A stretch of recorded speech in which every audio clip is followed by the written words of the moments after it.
Hello everyone, my name is O. I am 25 years old and I live in Vietnam. I use a paid AI voice because my English is not good enough to speak clearly in these videos. But the life you see is mine. This morning started inside my workshop. I paint old motorbikes here and I also sleep here. Near the back wall, there is an old hammock and a small fan. That is almost everything in my sleeping area. The fan was still turning when I woke up. Not much wind, but enough. No motorbike was waiting to be painted that morning. The workshop was empty, so I stayed in the hammock a little longer. After washing my face, I changed my shirt and opened the metal door. My yellow Vespa was parked near the entrance. A plastic chair was in front of the wheel. I moved it away, checked my pocket for the key, then pushed the Vespa outside. The engine started normally.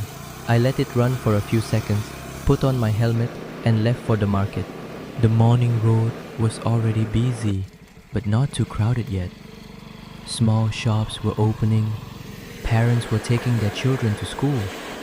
Breakfast carts stood close to the road with steam coming from the pots. The smell changed while I was riding. Coffee from one side, grilled meat from another, then smoke from the traffic. Nobody was waiting for me at the workshop, so there was no need to ride fast. The market was only a short distance away. At the entrance, I gave the Vespa to the parking attendant and put the small ticket in my pocket. Local markets in Vietnam are usually busiest in the morning. People come early to buy food for lunch and dinner. Some buy only enough for one meal. Others carry home large bags for the whole family. The walkways are narrow. Vegetables sit in baskets close to the floor. Fish are placed on metal trays. Meat hangs above wooden tables. Some parts of the ground are dry. Other parts are wet from water, melting ice, and people washing their stores. A motorbike can still slowly pass through the middle, so everyone moves to one side and then continues shopping. It looks messy, but people here know where everything is. I walked past the vegetables first. One woman was arranging tomatoes. Another was cutting the damaged leaves from a bundle of greens. Farther inside, people stood near the fish stalls and asked about prices. I did not need vegetables or meat that morning. Mostly, I was just walking around. Sometimes I see something different, sometimes I do not. That morning, the market looked the same as usual.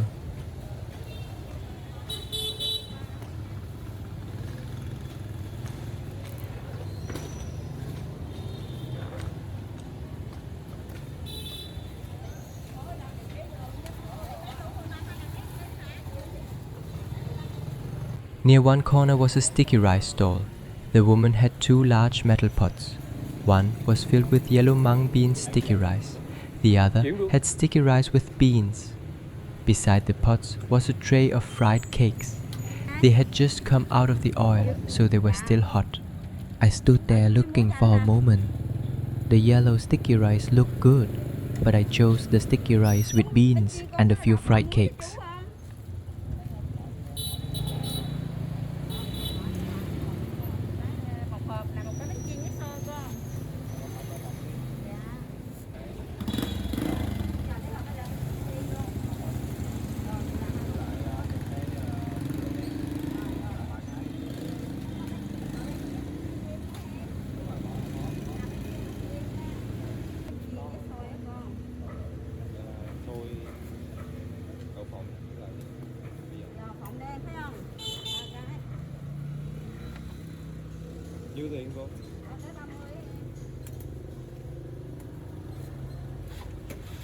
The woman scooped the rice into a thin bag and placed the cakes on top.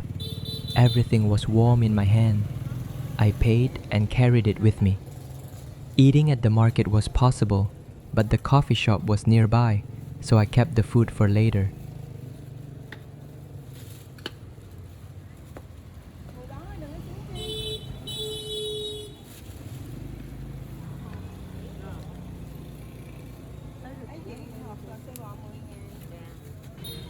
Before leaving, I stopped at a small cigarette counter. One pack of cigarettes went into my shirt pocket.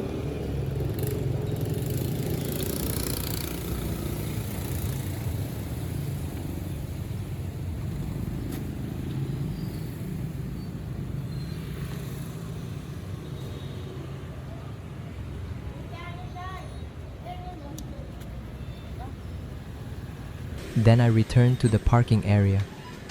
The ticket had folded in my pocket. I opened it again and handed it to the attendant. My yellow Vespa was parked between two newer scooters. I took it out, placed the breakfast near my feet, and rode to the coffee shop.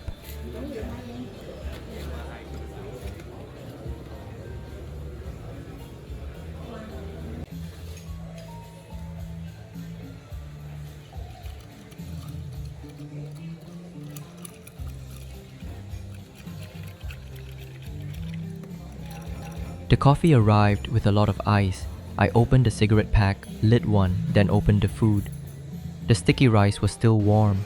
The fried cakes had become a little soft inside the bag. That always happens. They still tasted fine. I ate slowly and watched the road.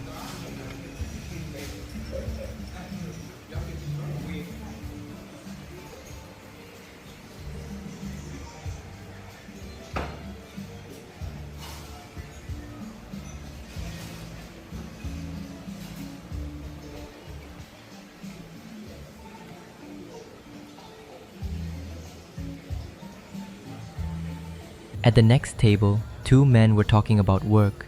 A delivery rider stopped near the shop and checked his phone without turning off the engine. Then I paid and walked back to the Vespa.